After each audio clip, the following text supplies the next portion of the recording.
ঘন্টা ধরে ডিউটি করবো, আমরা 10 ঘন্টা কি লিখে ডিউটি করবো, 13 ঘন্টা কি লিখে ডিউটি করবো। এই রোজা থেকে আমরা সারাদিন কর্মচারী যে পড়াশোনা দিই, পড়াশোনা যদি আমাদের 1 ঘন্টা কম হয় তাহলে আমাদের উপর টর্চার, আমাদের উপর বলবো কি লিখা, আমরা কি মানুষ না? আমাদের চর থাপ্পড় দেয়, খানকি ম্যাগি বলে, বেশ্যা ম্যাগি বলে, জন্মের ঠিক নাই, তোর মায় কোন পেটে রয়েছে, এইসব কথা আমাদের বললে কালকে কেন? আমরা কি মানুষ না? আমরা কাজ করি না, আমরা প্রোডাকশন দিই না, আমাদের বেতন চান কেন? আমাদের বেতন দাও কেন? আমাদেরকে হুমকি দেওয়া হয় কেন?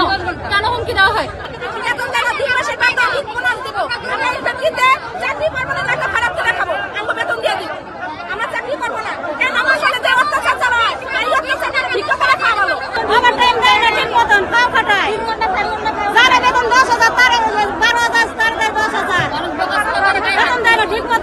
বলে বাইরে আইলে বলবা তোমরা প্রত্যেক মাসে 3 তারিখে বেতন ক্লিয়ার করে দিছি। ওইদিকে আমাদের প্রত্যেক মাসে 3 তারিখে বেতন দেয় না, আমাদেরকে মাইক দিয়ে বলে প্রত্যেক দৈনিক টার্গেট 8 ঘন্টা 8,000 পিস।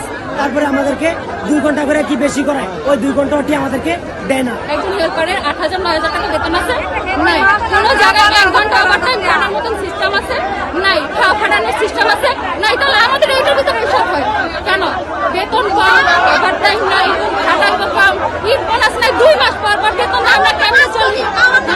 আমরা যদি আমাদের যদি ঘরে চাল করতো, আমাদের এই জায়গায় কাজ করার মতন কোনো দরকার ছিল? আমরা কেন কাজ করি? হ্যাঁ, 2 মুঠো খায়া পরে বাইচে থাকার জন্য কাজ করি না, তাহলে আমাদের বেতন না দিলে আমরা কেমনে চলি? হ্যাঁ, মাসের 25 তারিখ মাস শেষ হলে আমাদের বেতন আজকে কয় তারিখ? 21 তারিখ, আজকে 13 তারিখ, 25 তারিখ মাস শেষ হচ্ছে, এখন পর্যন্ত বেতন নাই, আরো 3 দিন পরে বেতন দিব। আমরা কি খাবো? আমরা কেমনে থাকবো?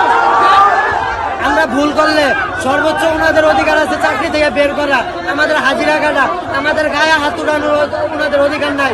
ওনারা বড় বড় লাঠি নিয়ে রড নিয়ে ঘুরে খানকের পোলা তোর মায়ের চুরি করে বকা দেয়। কাজ বলতেই ভুল হয়, কাজ বলতে ভুল হয়, এর জন্য আমাদের বকা দেয়, মারে। আমাদের মাইকে ঘোষণা করে দেয় 8 ঘন্টার টার্গেট ক্লাব না হলে তোমাদের ওটি নাই। আমরা আমাদের ঘন্টার টার্গেট ক্লাব করি, ঘন্টার টার্গেট ক্লাব করলে শিপমেন্টের দিন নাইট করায়, রাত্রে 12টা পর্যন্ত করায়, কিন্তু আমাদের ওটি দেয় না।